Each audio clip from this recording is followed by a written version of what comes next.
Now we are going to take what we just learned and what you learned previous to that, or we are going to factor a trinomial, but before we factor it like these up here, we're going to factor out its GCF first. So we'll factor out the GCF first, and then we'll factor the remaining trinomial into two binomials.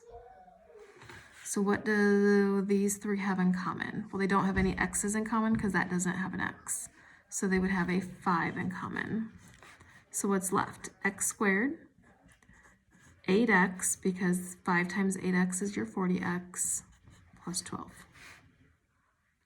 Now you're going to take this and factor it like up here, where something times something is 12, something plus something is 8.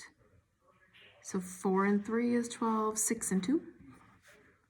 6 plus 2 is 8. They're both positive, so that's good. So now your finals will now have a number on the outside. So it's just like up here. Just like up here, but we now have something out front.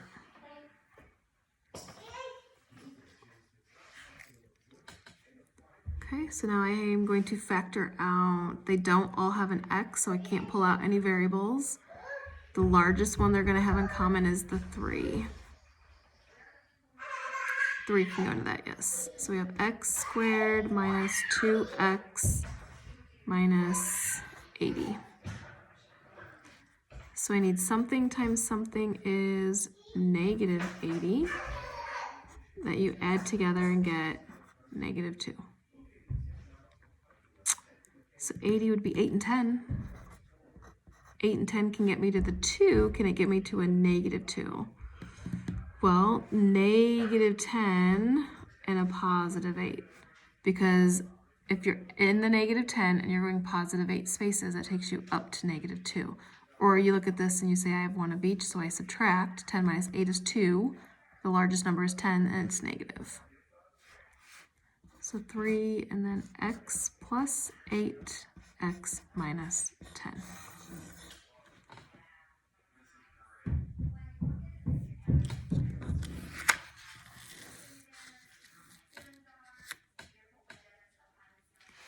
Okay, what can I pull out of all of these? Well, the largest thing they have in common looks like a negative 1.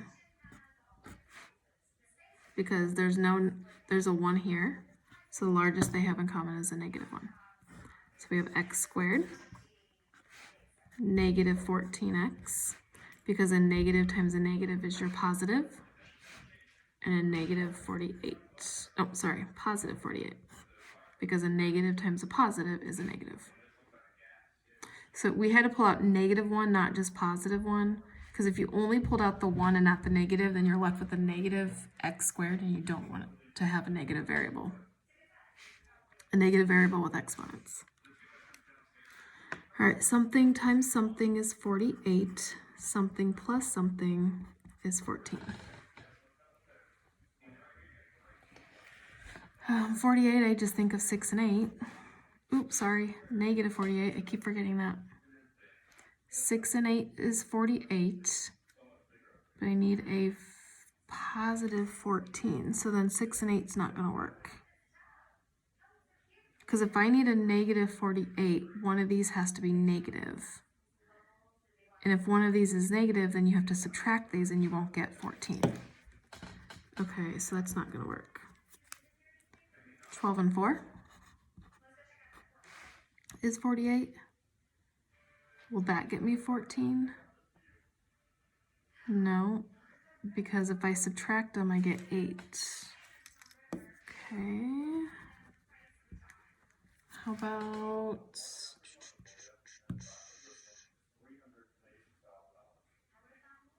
Oh, no, I'm sorry.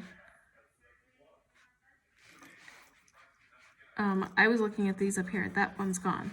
I need a positive 48, but I need a negative 14. I apologize. Positive 48, but a negative 14. So 6 and 8 do work because they can both be negative, and a negative times a negative is a positive. so I apologize. So negative 1.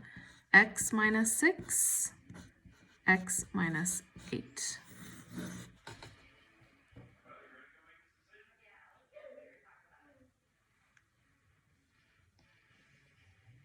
Okay. These three, what do they have in common? It has to be a negative 1 again. So then I'm left with an x squared.